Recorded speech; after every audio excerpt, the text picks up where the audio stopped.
Hai Gen People, jumpa lagi di Logis alias Dialog Bisnis Genpi.co. Bersama saya Tika Biantoro. Seperti biasa kita akan ngobrolin soal bisnis-bisnis yang lagi ngetren nih. Dan di studio kita sudah hadir Bapak Heru Suseno yang merupakan Direktur Penguatan Penerapan Standar dan Penilaian Kesesuaian dari Badan Standarisasi Nasional. Halo Bapak, selamat siang. Terima kasih sebelumnya sudah datang di studio kecil kita di Genpi.co. Dan perlu kita ketahui Gen People, kita kali ini akan membahas soal apa sih pentingnya standarisasi itu, dan garis besarnya tuh perannya BSN itu seperti apa sih Pak?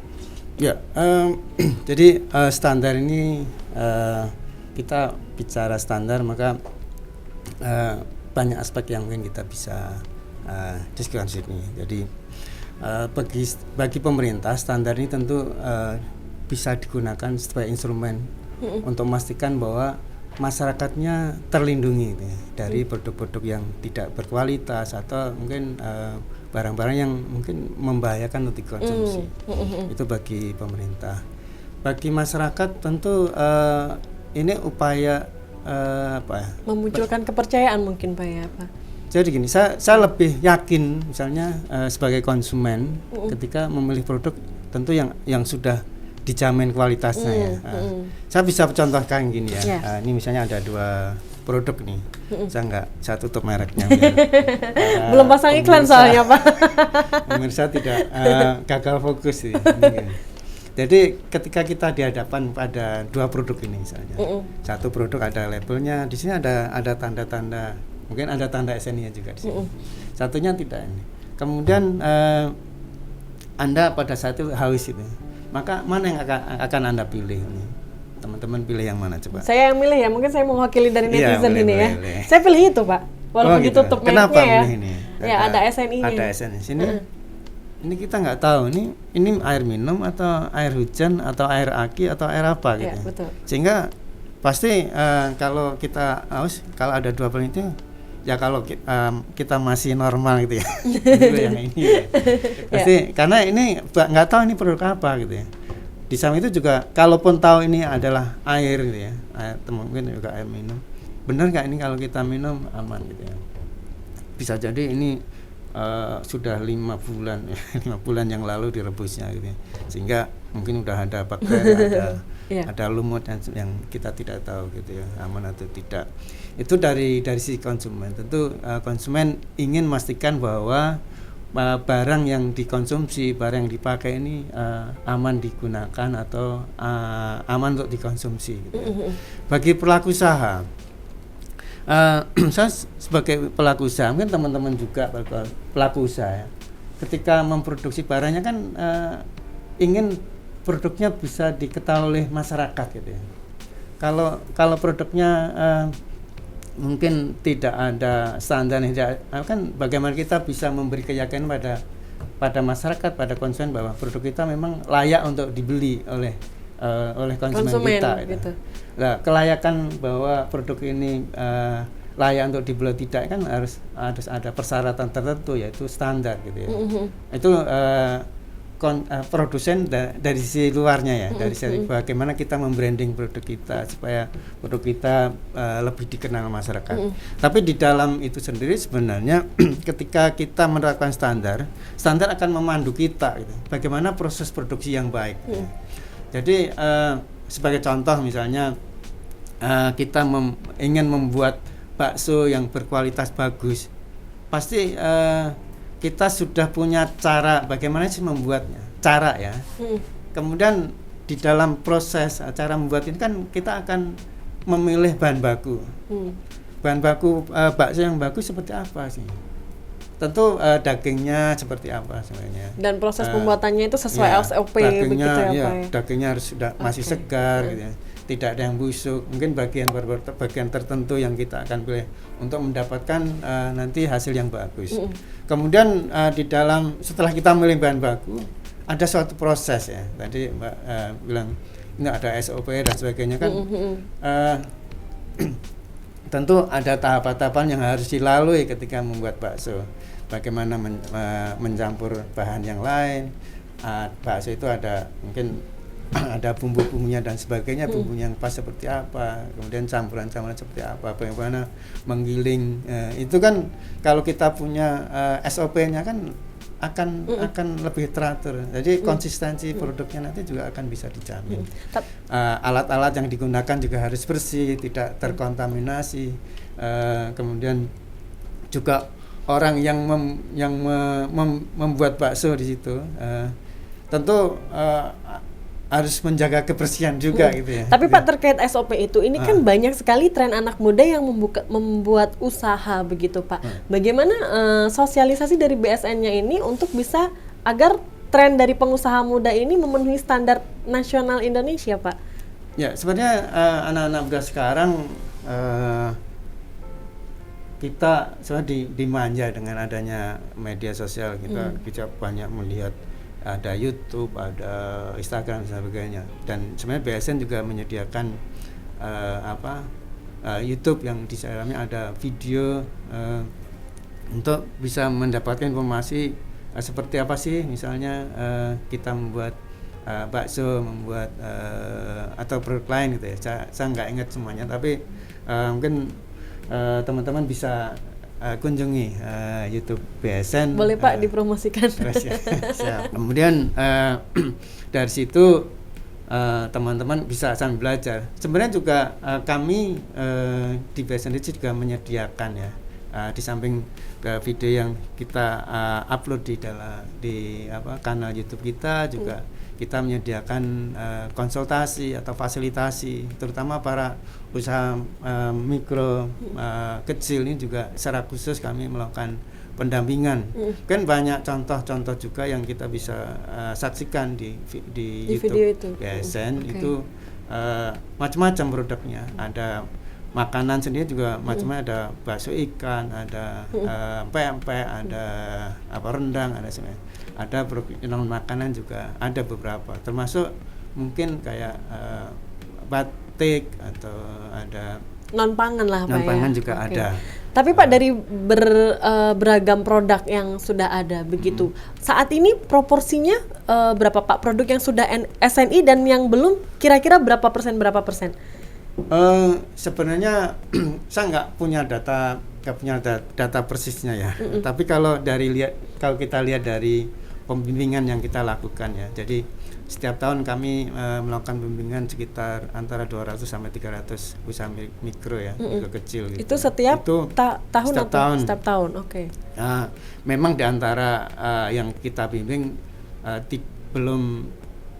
belum semuanya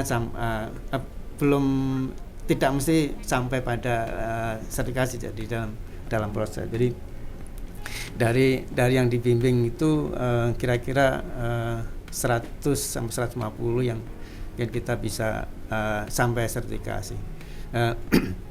Ini juga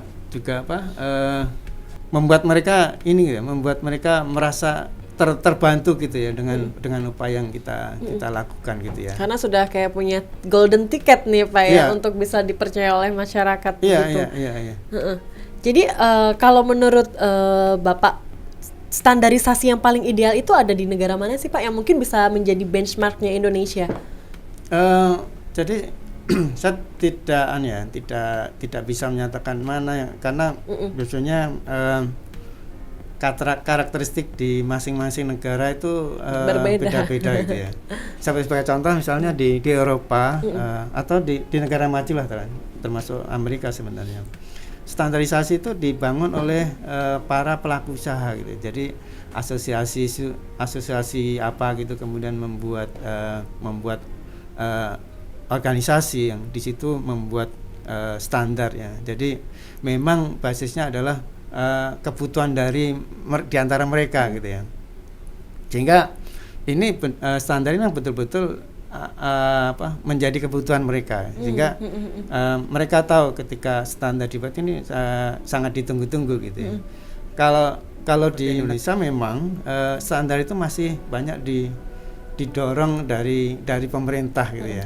Jadi kesadaran masyarakat bisa dikatakan berbeda ya Pak ya, Indonesia sama negara lain? Ya bisa dikatakan begitu. Jadi kalau negara-negara maju dengan tingkat pendidikan yang lebih tinggi, kemudian juga kesadaran masyarakat juga lebih baik. Ini juga ketika ketika konsumen atau masyarakatnya memiliki tingkat pendidikan dan juga pemahaman standar yang baik, maka juga akan mendrive pelaku usaha untuk menghasilkan produk yang bermutu gitu loh. Nah, untuk mencapai itu Pak, mungkin sejauh ini BSN kerjasamanya dengan negara lain tuh apa Pak? Sudah ada belum? Di internasional sebenarnya BSN menjadi wakil Indonesia di forum ISO ya, organisasi internasional di bidang standarisasi, kemudian juga IC untuk standar bidang kelistrikan dan juga kodeks alimentarius untuk berpangan. Jadi setiap perkembangan standar di internasional BSN selalu mengikuti dan selalu berpartisipasi juga untuk ikut memberikan masukan, tanggapan dan sebagainya. Bahkan kalau misalnya Indonesia ingin mengusulkan standar tertentu dari Indonesia, bisa diusulkan menjadi standar internasional gitu ya. Sebagai contoh misalnya kayak mie instan itu adalah standar yang diinisiasi oleh Indonesia. Oke Pak, sebenarnya kita harus tahu nih kapan sih sebaiknya produk itu harus memiliki SNI? Nah, jadi sebenarnya tergantung kebutuhan kita ya. Mungkin teman-teman milenial yang ingin produknya segera bisa diekspor gitu ya. Itu kan teman-teman harus tahu sebenarnya kalau ekspor ke sana itu persyaratannya apa sih gitu ya. Jadi ada yang seperti itu, ada yang memang kalau di Indonesia itu kita ada beberapa standar yang memang menjadi wajib ya, sebagai contoh air minum. Tapi ada juga standar yang diserahkan pada masyarakat, biar konsumen yang menentukan atau teman-teman yang menentukan gitu ya. Misalnya teman-teman ingin berbeda dengan produk yang pesaingnya gitu ya, supaya lebih dihargai atau brandingnya lebih bagus, meskipun ini tidak diwajibkan oleh pemerintah, bisa menerapkan SNI gitu ya. Itu bisa juga sebagai bahan sebagai cara kita untuk membranding produk kita, sehingga produk kita memiliki positioning yang lebih tinggi dibandingkan produk kompetitor kita gitu ya. Kemudian ke luar negeri. Jadi saya sebenarnya ingin meng-highlight ini. Sebenarnya banyak produk-produk lokal di Indonesia yang kalau kita mau branding dengan standar itu gampang misalnya masuk ke pasar internasional, apalagi sekarang ya. Sekarang ini bagaimana kita menginformasikan, mempromosikan produk kita itu kan branding lebih gampang ya. Taruhlah mungkin teman-teman bisa bayangkan juga misalnya mungkin pempek ya, pempek yang mungkin di Indonesia mungkin yang ada hanya, bahkan di dunia yang ada di Palembang atau Sumatera dan sekitarnya lah gitu ya. Untuk bisa dikenal oleh masyarakat dunia itu sekarang gampang. Misalnya ketika kita menjual produk terutama makanan, itu kan yang misalnya teman kita di luar negeri gitu ya, yang akan dilihat bukan mereknya, bukan empek-empeknya, tapi ini standarnya Indonesia apa gitu. Aman nggak kalau saya makan gitu ya. Biasanya misalnya standar-standar yang dikenal di dunia untuk makanan kan misalnya HACCP gitu ya. Jadi ketika sudah punya standar ini, mungkin orang Jepang, orang Amerika, orang Eropa yang tadinya mungkin underestimate ya dengan produk negara-negara berkembang itu, begitu lihat ada standar HACCP-nya, mereka dengan tanpa ragu-ragu bisa langsung mengkonsumsi tanpa merasa nanti takut perut dan sebagainya gitu. Tapi Pak, apakah hal ini bisa dikatakan bahwa standar nasional Indonesia itu bisa menjamin ekspansi usaha, Pak? Ya bisa. Tadi SN itu bisa menjadi alat komunikasi kita untuk bisa menerobos gitu ya. Yang tadinya mungkin produk kita mereknya nggak pernah dikenal gitu ya. Ini produk apa sih, merek apa sih gitu ya. Tapi begitu ada standarnya, berarti ini aman saya makan, saya coba gitu ya. Yang tadinya ini produk apa nggak jelas, saya coba, oh ternyata enak, oh berarti saya nanti akan beli lagi dan seterusnya kan. Oke. Pak, tapi Pak kalau boleh tahu sebenarnya penerapan SNI itu ada untung ruginya nggak sih Pak? Atau untung semua? Atau ada mungkin hal-hal kecil yang mungkin bisa merugikan Pak? Ya, kebetulan saya saat ini sedang mengkaji gitu ya. Memang dari beberapa penelitian gitu ya, memang sebagian besar yang menerapkan standar ini mendapat ada dampak positifnya gitu. Tapi juga ternyata ada juga yang ternyata menerapkan standar nggak memberikan manfaat atau bahkan malah merepotkan gitu ya. Atau mungkin karena prosesnya yang panjang Pak? Nah, mungkin saya bisa jelaskan gini. Kenapa yang memberikan dampak kenapa yang menerapkan ini bisa memberikan dampak? Jadi ketika kita mengikuti standar, itu kan kita akan dipandu gitu ya. Tadi saya sudah sampaikan juga sebelumnya. Ketika menerapkan standar, kita akan ada semua prosedur bagaimana memilih bahan baku, bagaimana mengelola proses itu kan sebenarnya keterteraturan gitu ya. Keterteraturan yang baik itu akan menghasilkan cara produksi kita yang lebih efisien gitu ya. Akhirnya larinya pada produktivitas. Tapi ada juga mereka yang menganggap bahwa standar itu harus menyediakan ada dokumennya, kemudian harus punya alat ini, punya alat ini. Yang mungkin itu bisa dinilai SNI itu merepotkan gitu ya Pak ya. Jadi itu yang mungkin nggak proses panjangnya itu kita lebih disederhanakan begitu Pak? Sebenarnya bukan sederhanakan atau tidak gitu. Karena sederhana atau tidak itu tergantung risiko. Nggak bisa misalnya kita menafikan risiko tapi hanya mengejar prosedurnya yang gampang gitu ya. Jadi sepanjang kita bisa mengelola resiko produk kita, nggak ada urusannya panjang atau pendek, tapi kita bisa aja tetap bisa memenuhi standar dengan cara yang sederhana gitu ya. Kita kembali kepada produk apa yang kita berarti masing-masing sektor produk itu mempunyai standarisasi yang berbeda ya Pak itu. ya. Kita harus lihat produknya seperti apa, kira-kira tingkat risikonya seperti apa yang nantinya akan jadi jadi pijakan kita untuk menetapkan cara berproduksinya gitu ya. Boleh dikasih contoh satu aja Pak, pengalaman dari Pak Heru waktu menetapkan standarisasi sebuah produk Pak? Ya, mungkin misalnya boleh gini bisa dicontohkan. Terakhir kali menangani produk apa? Mungkin secara umum aja ya. Misalnya untuk produk makanan pun itu bisa berbeda-beda gitu ya risikonya. Makanan yang sifatnya kering ya, itu kan risikonya lebih rendah karena kemungkinan basinya kan lebih lama. Beda dengan basah, misalnya bakso kan mungkin dalam hitungan jam bisa cepat basi. Itu kan bagaimana kita mengenal juga beda-beda gitu ya.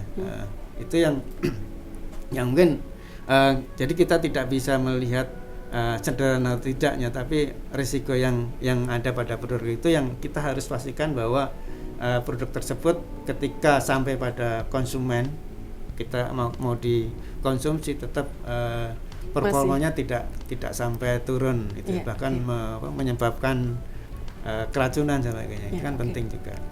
Oke Pak Heru, selanjutnya nih, sebenarnya penerapan standarisasi yang paling sulit itu di sektor apa Pak? Saya tidak sulit ya menyatakan mana yang sulit, mana yang susah, tapi sebenarnya harus komitmen ya. Jadi teman-teman yang milenial nih yang mau membangun standar, membangun produknya dengan standar, jangan berpikir sulit atau tidaknya dulu, tapi keinginannya dulu yang harus diperkuat ya.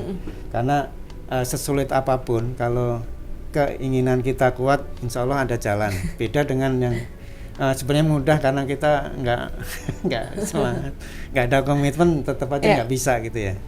Jadi seperti itu. Jadi dari pengalaman kami ya melakukan pembinaan pada terutama para usaha kecil menengah gitu ya.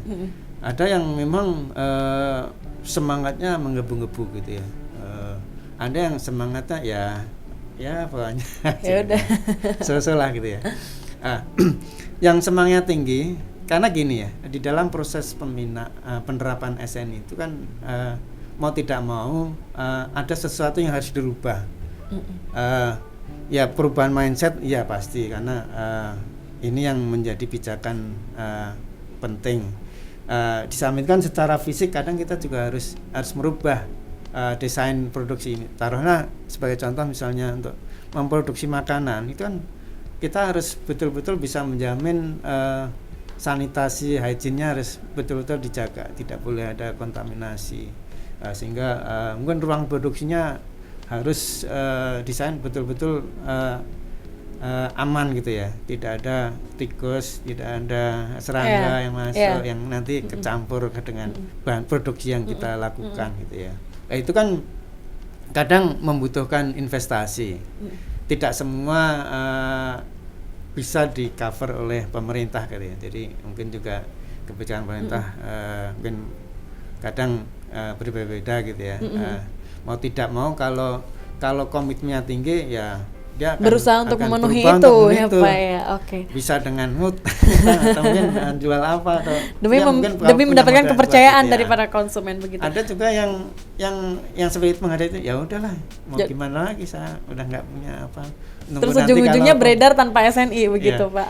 Nunggu kalau nanti pemerintah ada bantuan baru kita bergerak gitu ya. Pak, kalau boleh tahu sebenarnya target jangka panjang dan jangka pendeknya BSN itu apa sih Pak?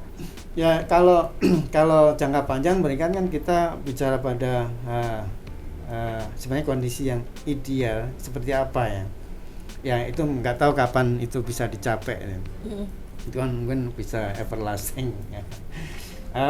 Tentu bagaimana membangun budaya mutu ya, budaya standar bahwa setiap langkah kemanapun, setiap apa yang kita pikirkan, setiap apa yang itu selalu berpikir standar gitu.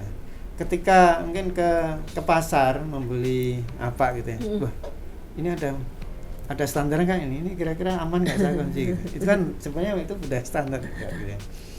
Ketika naik kendaraan umum gitu ya, kira-kira kendaraannya sudah lolos uji kir belum? Emisi belum? Atau saya naik itu kira-kira saya aman nggak, nyaman nggak gitu ya, nanti jangan-jangan supirnya udah punya SIM belum begitu Pak? Jadi harapannya ke depan semua kemudian berpikir situ ya. Tidak hanya mungkin juga konsumen tapi juga produsen mungkin teman-teman milenial yang ingin memasarkan produknya, kita harus berpikir bahwa saya harus menghasilkan produk yang bermutu, yang aman kalau dikonsumsi, nyaman kalau dipakai gitu ya. Itu sudah menjadi mindset, itu menjadi budaya gitu ya. Nggak peduli nanti nggak peduli orang melihat apa, tapi di dalam diri kita itu sudah menjadi budaya gitu. Saya harus punya produk yang bagus. Baik, gitu ya. Okay. Tapi Pak, kalau di Indonesia itu sebenarnya apa sih Pak poin-poin yang harus diperbaiki dari standarisasi? Poin-poin. Yang mungkin banyak kasus yang terjadi dari sektor produk apa begitu?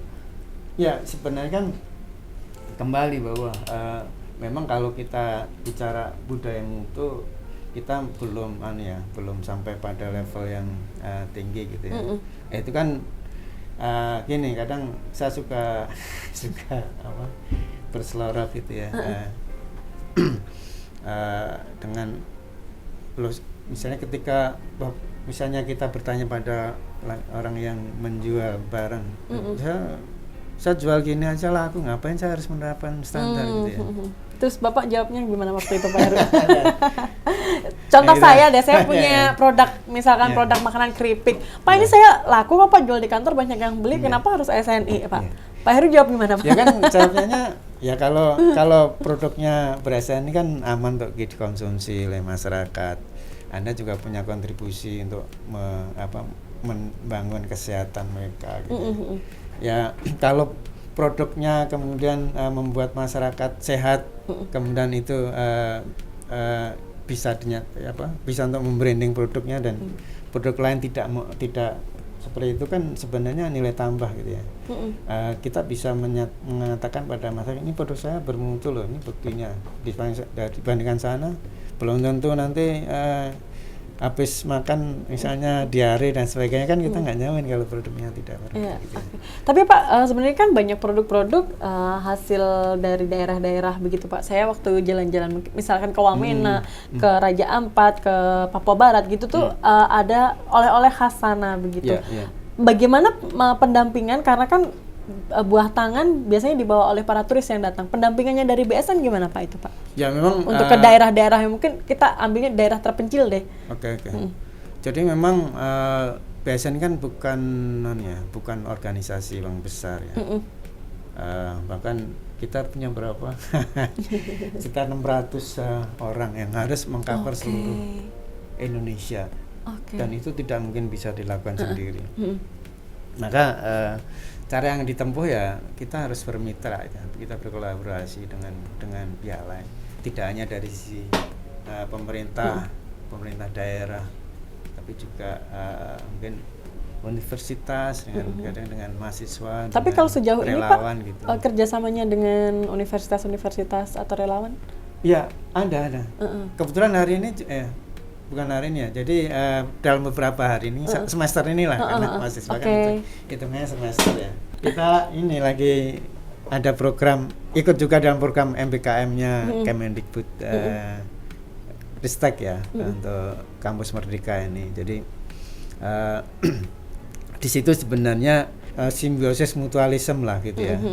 Bagi mahasiswa mereka dapat pengalaman bagaimana sih men-set up ya suatu usaha dalam mendapatkan SN mulai dari nol sampai nanti siap disertifikasi. Bagi BSN ya itu sebenarnya tenaga cadangan gitu ya. Untuk mau nanti memperbanyak pelaku usaha dan terutama UMKM sebagai kepanjangan tangan dari BSN untuk mensosialisasikan kepada masyarakat sekaligus ya Pak ya. Kita selalu dampingi mereka. Jadi pertama kan kita coaching, kemudian ada semacam pembekalan pada mereka. Bagaimana sih menerapkan SNI, terus prosesnya gimana, sambil dia di lapangan. Kemudian dari sini kita memonitoring, ada dosen juga yang membimbing yaitu nanti sambil mereka melakukan action di tempat usaha juga kita memberikan ini ya, materi-materi ini sekaligus. Misalnya kalau ada kesulitan yang dihadapi di lapangan bisa dikonsultasikan seperti ini gimana gitu. Kan di dalam membangun usaha ini kan sebenarnya kompleks ya. Kadang tidak hanya melulu masalah teknis ya. Ada masalah perizinan, gitu.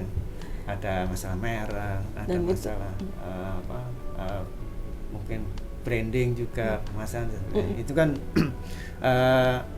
memang dunia nyatanya memang seperti itu gitu. Tidak melulu kita membuat bakso udah dipasarkan ya, seperti itu. Tapi harus ada quality control. Itu dalam satu sistem yang utuh gitu ya. Mulai dari penyiapan sampai memang dia usahanya bisa maju seperti apa gitu ya. Dengan branding, pengemasan dan sebagainya. Itu makanya promosi untuk produk-produk yang sudah SNI juga menjadi salah satu yang kita perhatikan juga supaya ada insentif bagi mereka dengan SNI itu ternyata memberikan dampak gitu. Tidak hanya saya membuat SNI terus ya sudah nanti, berlalu gitu. Akhirnya kan ya tadi yang kita diskusi sebelumnya, mereka nggak merasa mendapatkan manfaat dari penerapan SNI. Tapi kalau boleh tahu, ini tadi mengatasi kayak pengusaha kurang mendapatkan SNI, manfaat dari SNI begitu. Tapi kalau boleh tahu berapa sih Pak biaya untuk mengurus SNI itu Pak? Ya, jadi Biaya ini sebenarnya relatif juga karena kita nggak bisa sama ya, produk misalnya produk cangkul ya, produk produk sepeda ya, cangkul kan beda ya. Kemudian makanan pun juga beda, mungkin keripik dengan produk yang ikan kaleng itu berbeda juga, karena kan di situ kita harus melihat spesifikasinya seperti apa gitu. Kalau misalnya produk sepeda itu pasti lebih banyak harus dicek, harus diuji gitu. Beda dengan mungkin produk egrek ya, egrek itu alat untuk di perkebunan sawit, itu ada sanding juga. Itu mungkin hanya persyaratannya tidak sebanyak sepeda gitu ya. Nah, ini kan kemudian ini berimbas bagaimana nanti cara melakukan mengujinya, bagaimana mengauditnya. Ini kan tentu yang harus dilihat oleh ini lebih banyak. Nah, dalam hal ini untuk biaya sertifikasi sepeda pasti akan lebih mahal daripada biaya sertifikasi untuk egrek tadi ya. Ini, tapi Pak, setiap sektor kan punya kesulitan yang berbeda. Mungkin ada nggak Pak langkah dari BSN yang konkret untuk bisa mempermudah mendapatkan SNI Pak? Ya, jadi memang sosialisasi tetap selalu kita lakukan ya. Memang dalam masa pandemi ini kita banyak melakukan webinar, sosialisasi secara online, kemudian juga sosial media. Kalau pertemuan langsung memang tidak terlalu banyak gitu ya. Di samping juga pembatasan ini juga kemampuan sumber daya yang dimiliki BSN juga masih terbatas gitu ya. Itu sosialisasi ya selalu lakukan gitu ya. Kemudian juga melakukan pendampingan pada pelaku usaha, mungkin teman-teman calon pelaku usaha di sini yang menonton Amin. ingin mendapatkan pendampingan bisa menghubungi BSN juga. Ada alamat, ada emailnya nanti di googling langsung saja Pak, BSN. Ya, BSN Indonesia ya Pak ya? Badan Standarisasi Nasional. Badan Standarisasi Nasional gitu ya. Oke, nanti sudah muncul di Google. Ya. Gitu. Kemudian ada satu hal lagi sebenarnya yang ini juga baru diinisiasi oleh pemerintah. Sebenarnya BSN tidak sendiri karena di situ ada PKPM, ada BPJPH gitu ya, ada Badan PON dan sebagainya. Itu istilahnya SNI Bina UMK ya. Jadi dalam rangka memberikan fasilitasi pada usaha mikro kecil yang memang yang memiliki risiko usaha rendah. Nah, itu ada kebijakan mengenai pembinaan penerapan SNI melalui SNI BNK. Sebenarnya ini satu kesatuan dengan fasilitasi untuk halal ya. Dan juga NIB. Jadi kalau mungkin teman-teman milenial yang mau ngurus izin dulu ya. Jadi ada konsep namanya perizinan tunggal. Perizinan tunggal itu kita mengurus izin di OSS, nanti akan dapat NIB, dapat halal, dapat SNI, dapat sekaligus 3 ya. Nah, itu khusus untuk SNI nanti BSN sebenarnya sudah menyiapkan bagaimana cara nanti melakukan pembinaannya. Jadi teman-teman milenial yang tadi sudah dapat NIB dan sekaligus SNI bisa menggunakan SNI-nya di produknya, sekaligus nanti ada pembinaan dari pemerintah. Lah memang sampai saat ini karena ternyata antusiasnya cukup banyak itu ya. Kalau nggak salah sampai Januari itu udah ada 27.000 produk usaha mikro kecil yang sudah memperoleh itu, dan itu kan menjadi tugas besar juga ya, tantangan bagi kita juga untuk melakukan pendampingan atau penerapan. Apakah ini masuk dalam program Bina UMK itu Pak? Iya, betul ya. Itu kan gimana Pak? Nanti kita akan melakukan pendampingan dan juga pelatihan, meskipun kita masih banyak yang dilakukan secara online. Tapi juga pada saat yang sama kita juga sedang memperluas atau mencetak pembina-pembina yang ada di daerah melalui kegiatan TOT. Jadi ada beberapa, kami memiliki atau kantor layanan teknis di 5 wilayah ya, di Pekanbaru, di Palembang, di Bandung, di Surabaya, dan juga di Makassar. Teman-teman milenial yang di sekitar itu bisa ikutan ya, bisa ke sana. Silakan kunjungi ke BSN. Untuk bisa melihat mungkin ada ide untuk membangun gitu. usaha, Ya, konsultasi betul. juga. Oke. Pak, ini dengar-dengar ada SNI Awards ya Pak ya? BSN sedang menggelar SNI Awards. Iya. Itu bagaimana Pak kompetisinya? Oke. Jadi mungkin teman-teman milenial yang sudah menerapkan SNI ya. Wah, ini medok banget sebenarnya. Kelihatan asalnya dari mana Pak?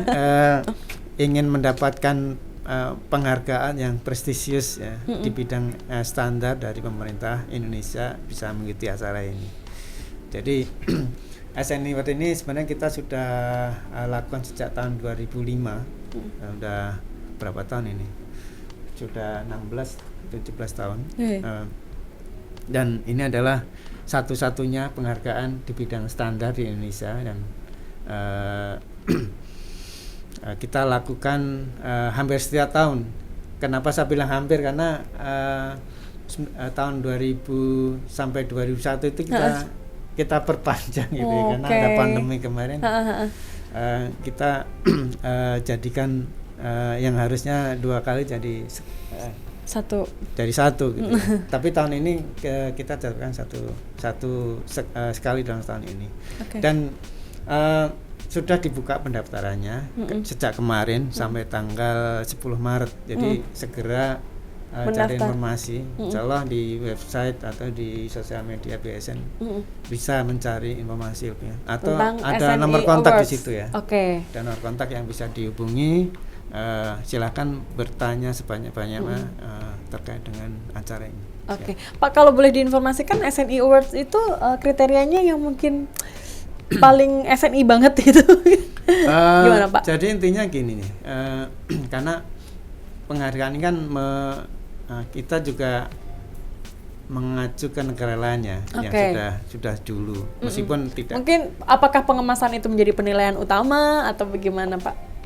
Ini sebenarnya lebih dari itu gitu ya. Lebih dari SNI. Boleh dibocorin Pak? Kita akan lihat dari visi misinya seperti apa sih gitu ya. Visi misi membangun bisnisnya, menerapkan SNI-nya. Kemudian bagaimana dia melakukan proses-proses jalan, sumber dayanya tersedia atau tidak gitu ya, untuk mendukung tadi. Di samping itu juga hasilnya akan kita lihat gitu ya. Jadi tidak hanya sekedar produknya memenuhi SNI atau tidak, itu iya menjadi keharusan juga. Cuman harus bisa menunjukkan bahwa proses produksi atau manajemen atau organisasi itu menguntungkan ya. Menguntungkan tidak dalam arti ya tahun ini untung, tahun kemarin enggak, tahun depan enggak jalan, tapi harus menunjukkan performanya dalam jangka yang panjang. Kita batasi dalam penilaian 3 tahun sih. 3 tahun ini trennya seperti apa gitu ya.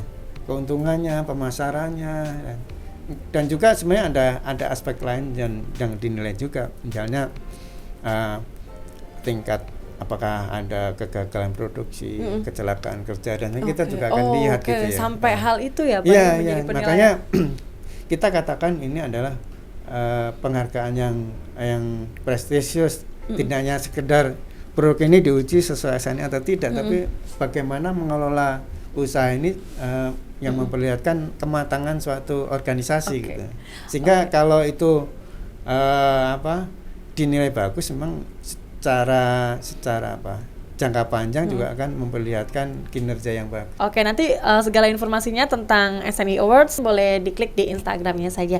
Pak, ini kan ngomong-ngomong tadi Bapak Heru medok begitu. Emang kalau boleh tahu nih ya, asalnya dari mana sih Pak? Kalau tadi dengar-dengar dari Jawa Pak. Padahal udah berapa puluh tahun di Jakarta. Oke, tapi kan asalnya nggak boleh ditinggalin Pak. Oh iya. Kalau dari Jogja ya Pak ya? Jadi Jogja itu kuliah ya waktu S1 di Jogja, tapi sebenarnya saya aslinya dari Sragen. Oke. Sragentina katanya. Sragentina. S-nya dihilangin jadi Argentina begitu. Oh, jadi terus kuliahnya di UGM. Kalau boleh tahu dulu jurusan apa Pak? Perikanan. Perikanan. Agak aneh ya. Tapi dengar-dengar tadi lagi penelitian. Emang lagi disertasi apa bagaimana Pak?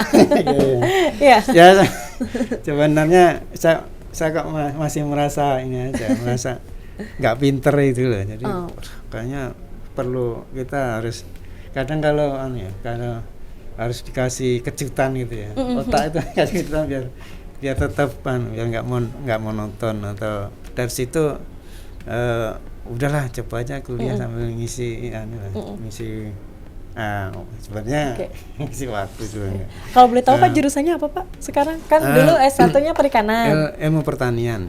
Ilmu pertanian. Tapi sebenarnya saya nanti rencananya untuk risetnya juga terkait dengan standar. Standar, gitu ya. Lebih ke bagaimana sih standar bisa memberikan kontribusi untuk pengembangan usaha gitu ya, intinya gitu sebenarnya. Karena tadi yang saya sampaikan sebelumnya dari saya kan ada lembaga sertifikasi yang curhat juga ke saya ini kok kliennya dia itu banyak yang tidak memperpanjang atau nggak ikut surveillance, akhirnya kan sertifikatnya pada dicabutin gitu ya. Aduh, kenapa nih? Padahal kan kita udah capek-capek membina mereka sampai dapat sertifikat SNI, kok tidak memperpanjang. Kenapa gitu ya? Ya memang kemudian alasannya misalnya duitnya nggak ada gitu ya, untuk bayar sertifikasi. Padahal kan selama 3 tahun kita udah fasilitasi 3 tahun itu biaya sertifikasi, surveillance dan semuanya harusnya kan selama 3 tahun itu mereka bisa mengumpulkan uang kalau memang itu memberikan manfaat ya. Itu yang kemudian menjadi pertanyaan saya, jangan-jangan selama 3 tahun itu dia tidak dapat manfaat dari penerapan SNI, dari sertifikasi. Itu yang kemudian nggak sertifikasi juga nggak apa-apa gitu. Nah, laku akhirnya saya berpikiran seperti itu gitu ya. Nah, itu yang kemudian saya coba menelusur gitu ya di penelitian termasuk di negara lain sebenarnya ada fenomena yang sama juga seperti itu gitu ya. Ya kemudian saya telusur kenapa. Oh ternyata ada yang memang menerapkan standar itu ada yang merasa menjadi beban gitu ya. Gitu ya. Jadi dari situlah tidak memberikan manfaat. Makanya pemasarannya sama aja dulu ada SNI dengan tidak gitu ya. Bagaimana caranya biar Pak Heru bisa membantu mereka ya Pak? Itu yang kemudian terpikir berarti standar sendiri belum secara masuk di dalam mindset masyarakat begitu ya Pak ya. Betapa pentingnya label SNI itu dalam sebuah produk untuk jadi bisa dikonsumsi. SNI jangan hanya sekedar sertifikat harusnya gitu ya, tapi juga itu merasuk di dalam pelaku usaha gitu ya. Oke. Jadi sebelum konsumen pelaku usaha dulu ya Pak ya. Oke. Pak ini dengar Bapak ini idolanya Rossi ya Pak ya. Kita mungkin ada melenceng ya ngomongin soal standarisasi nasional. Cuman saya penasaran ini dari Bapak Heru ini katanya hobi ngefans sama Rossi. Berarti suka nonton MotoGP dong Pak ya? Dulu kan. Ya sebenarnya kan dulu kan hampir setiap minggu ya itu selalu ada MotoGP. Siapa yang sukaan kan misalnya anaknya suka sama Marquez gitu kan. Oke. Kita kita nanti menang siapa gitu. Berarti MotoGP di Mandalika udah beli tiket jangan-jangan Pak Heru. Aduh, nanti nonton dari TV aja. Lebih baik di rumah ya Pak. Pak, kalau boleh tahu biar kita bisa memberikan mungkin bukan kuliah ya Pak ya, motivasi untuk teman-teman Gen People semua yang ada di rumah. Kalau boleh tahu Pak Heru ini prinsip yang selalu dipegang dalam menjadi seorang pimpinan di BSN itu apa sih Pak? Ya, integritas ya, itu kan penting dimanapun, di kondisi apapun, dengan suasana apapun ya, integritas itu penting, karena ini adalah sebenarnya jati diri kita yang melekat kita gitu. Jadi kalau kita punya integritas, kita tentu tidak mudah tergoda untuk melakukan sesuatu yang tidak diperbolehkan atau dilarang gitu ya. Itu yang penting. Yang kedua kan masalah komitmen. Jadi kalau kita sudah komitmen, punya komit untuk itu, kita harus apapun harus dilakukan gitu ya, dengan kondisi apapun, karena komitmen itu kan janji ya, janji yang kalau di agama Islam kan janji adalah hutang gitu ya, itu harusnya. Kemudian juga kesungguhan, karena komitmen tanpa kesungguhan juga tidak akan bisa jalan gitu. Okay. Itu harus menjadi satu kesatuan gitu antara integritas, kemudian komitmen, dan juga melakukan sesuatu dengan sungguh-sungguh gitu kan. Sangat penting gitu ya. Baik itu kita berhubungan dengan atasan, berhubungan dengan kolega, berhubungan dengan siapapun. Kalau itu kita bisa pegang, insya Allah kita akan orang akan menerima gitu ya, akan menerima kita. Gitu ya. Jadi, mungkin itu ya. Oke. Mungkin singkat, cuman semoga bisa memberikan inspirasi untuk Gen People semua yang ada di rumah. Baik, terima kasih Bapak Heru Suseno yang telah hadir di studio genpi.co. Baik, saya Tika Biantara, nantikan logi selanjutnya di channel genpi.co. Saya mohon pamit, dan juga Pak Heru, sampai jumpa dengan narasumber yang gak kalah lebih keren lagi. Sampai jumpa.